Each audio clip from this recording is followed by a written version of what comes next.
Bonjour, bienvenue sur la rubrique Matin Nouveau, où nous lisons l'évangile du dimanche suivant pour nous y préparer tout au long de la semaine. Et l'évangile du dimanche suivant, qui sera donc le deuxième de l'Avent, c'est en Marc chapitre 1, versets 1 à 8. J'ai choisi tout particulièrement pour cet évangile une phrase qu'on a souvent entendue et qui est une phrase très forte et que j'aimerais développer un peu avec vous aujourd'hui. Voici venir derrière moi celui qui est plus fort que moi.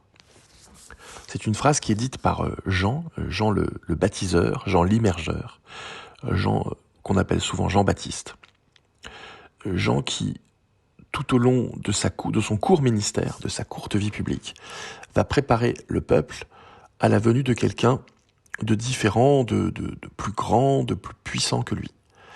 Et c'est assez curieux que quelqu'un soit simplement, durant toute sa vie publique, tout son ministère, quelqu'un soit uniquement orienté vers la préparation de quelque chose de plus grand que lui.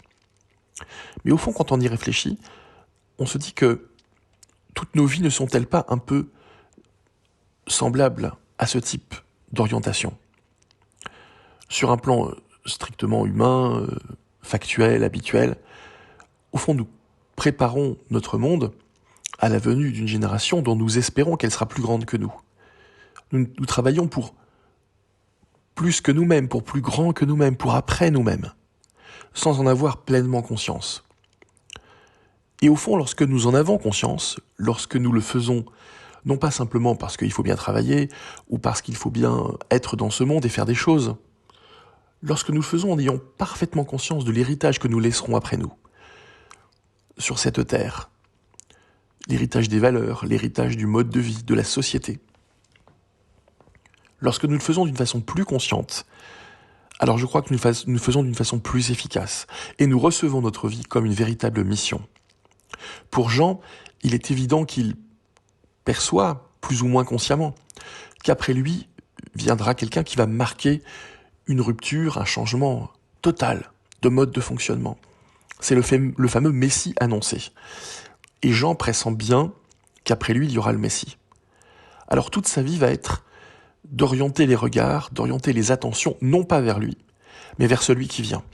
Et pendant ce temps de l'Avent, précisément, nos regards se tournent vers celui qui vient, vers celui qui, d'une certaine manière, est non seulement présent dans nos vies, mais attendu en tant que plénitude.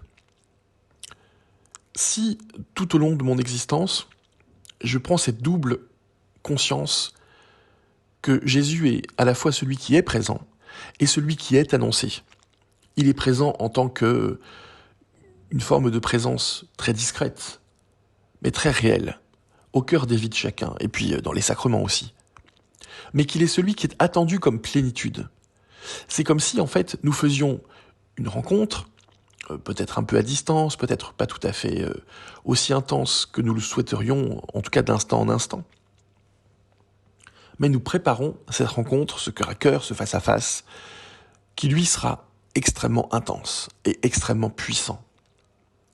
Et du coup, notre vie va préparer cette rencontre qui va être déterminante pour notre propre éternité.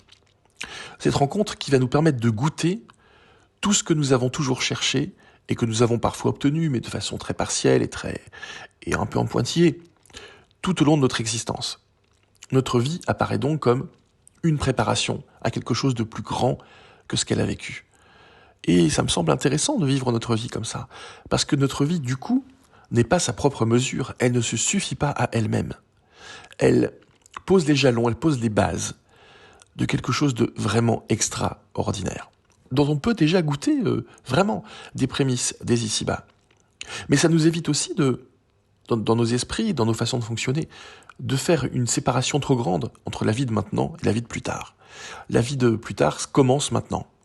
Et cette vie, il n'y aura pas deux vies, une vie qui serait biologique sur cette terre et puis une vie qui serait purement spirituelle dans l'au-delà.